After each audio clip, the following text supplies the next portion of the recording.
First down. What is up? It is Andy checking in with you as promised before the Sunday slate of games kick off around the NFL. Hope you guys watched a Dave and a Dan. Hope you enjoyed that. If you haven't, please do so. Give it a couple clicks while you're there. And while we're talking about it, give this a couple clicks if you want that good sports betting karma, because that's what may be upon us right now.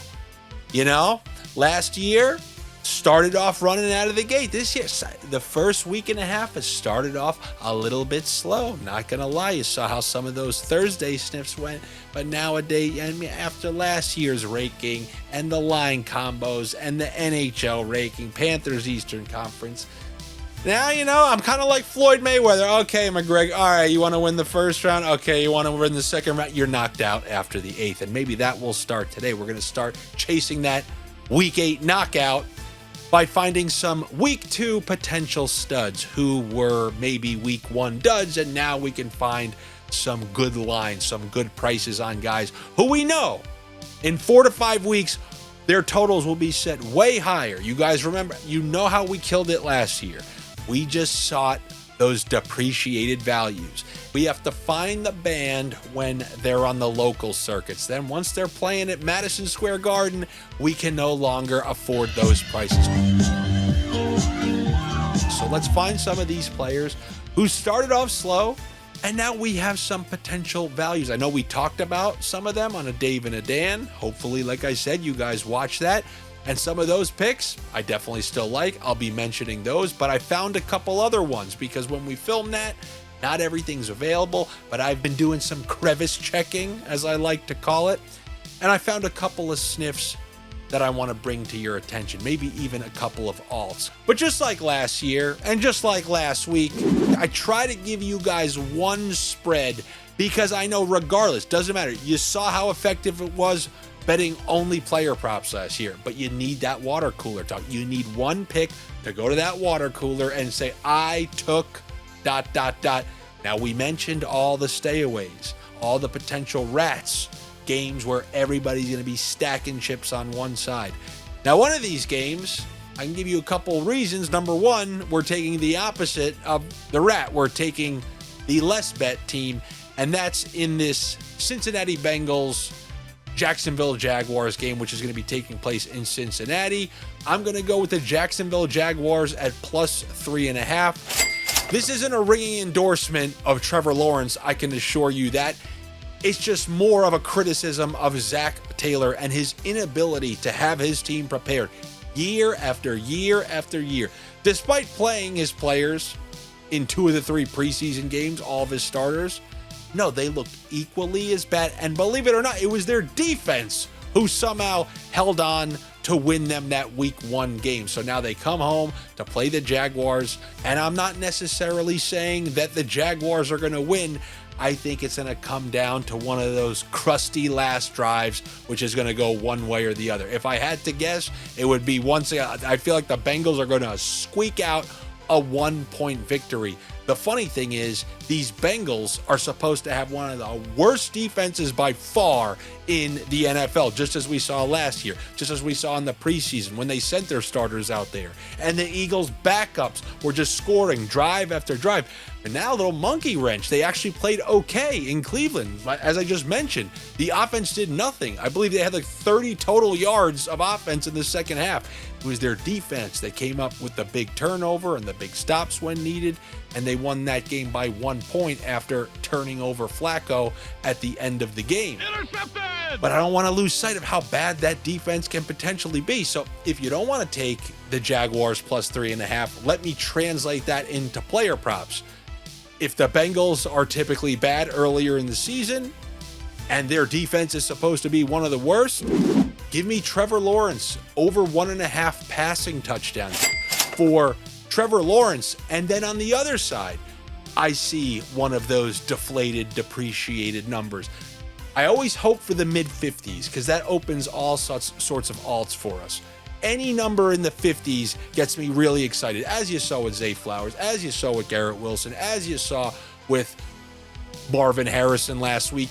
You can hit those alts easily and get great prices, but There are a couple in the low 60s I don't mind taking, and one on the Cincinnati side. I mean, both of their top receivers had slow week ones, but give me the lower yardage total with T.Higgins over 62.5. That's something I could definitely get behind. T.Higgins is really, I mean, he's an elite receiver. He always gets the most ideal coverage because of all the attention paid to Jamar Chase.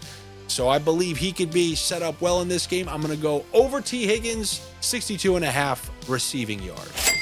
Now let's go to another game where I see one guy on each team with low totals that I can absolutely get behind, and maybe even in one of their cases, toss a couple of alts at you. And this is the Detroit Lions and the Chicago Bears. Both of these teams coming off pretty tough week one losses. In the Lions case, just getting absolutely embarrassed in Green Bay, but now it doesn't look as bad after you saw what they did to Jaden Daniels and that Washington offense. And then the Bears just throwing away a game that they had no business losing. Brutal loss, but now you got Ben Johnson already going back to Detroit in a game that definitely means a lot for him. Detroit, they had to deal with that Packers defensive line. This is not going to be the Packers defensive line. They're still, despite their two departed offensive line, still supposed to have a top 10 to 12 offensive line. This is going to be indoors, their opening home game. I wouldn't just think because they struggled week one with guys like Parsons out there for the Packers who were getting pressure both of these last two games at will. Just because that line was able to get through doesn't mean the Bears will. And I think at home, Detroit will respond well. And I'm seeing Amon-Ra St. Brown, just like T.Higgins. They've lowered his total to the 60s. I will take the over. I'm receiving for Amon-Ra St. Brown. But if you need somebody who has some alt opportunities in this game, look to the other side. Look at DJ Moore, who year after year after year continues to be a very disrespected wide receiver one. He led the Bears in receiving yards last week, as he typically does. And I think he's set up pretty well here. The Lions are not supposed to have some great secondary, some great pass rush. I mean, the thing we have to worry about the most is Caleb Williams just sailing the ball 20 yards too far downfield. Oh, what a disaster! He's had 1,200-yard seasons with Justin Fields. We know that he can make it happen, and this game could be one of those sneaky potential shootouts. If Detroit gets back to they were the top scoring offense in the NFL. Yes, their offensive coordinator departed, but it doesn't mean in a home game against the Bears, they won't be able to throw for a ton of touchdowns, move the ball. You know Gibbs is going to have a better game too. And if they're scoring a lot and you have Chicago who's potentially going to have to keep up with them, they're going to have to throw that ball. And DJ Moore sitting there at 50 receiving yards. Yeah, I will take that 50, and then I will take a second side sniff on the 70-plus receiving for DJ Moore. Then how about we revisit that Jets-Bills game where we gave out a whole bunch of picks in a Dave and a Dan. I just want to reaffirm that I definitely do still like those picks, despite them, they bumped up a little bit, but we had that Breece Hall mid-50s rushing. I still like Breece Hall to hit his overs. I think he's set up well to have a good game. Same thing with Garrett Wilson. Even their number 2 wide receiver, Josh Reynolds, is not going to be available in this game, so we have to call up Dusty Allen Lazard. So when it comes to the players on both of these two teams, you have a very condensed tree of performers, high-quality performers on the Jets. And then on the Bills, we saw them in crazy comeback mode. So Keon Coleman had a bunch of fourth-quarter catches. But typically, as you saw earlier in that game, it's the Oprah Winfrey, you get a catch, you get a catch, you get a catch, you get a catch. Running backs, Cook, you get a touch. Ty Johnson, you get a reception. Ray Davis, you get a rush. They spread it around. And that's been the case for, 2+ seasons now. So I'm going to use, yep, you guessed it, the Sniff Your Own Way on FanDuel to try to use some head-to-head matchups and come up with some bets. So first of all, give me Breece Hall more rushing and receiving than James Cook. And then Garrett Wilson, just 45 receiving yards. Then a second one, kind of like the flip. Give me Garrett Wilson, more receiving yards than Keon Coleman, combined with Dalton Kincaid, over 30 receiving yards.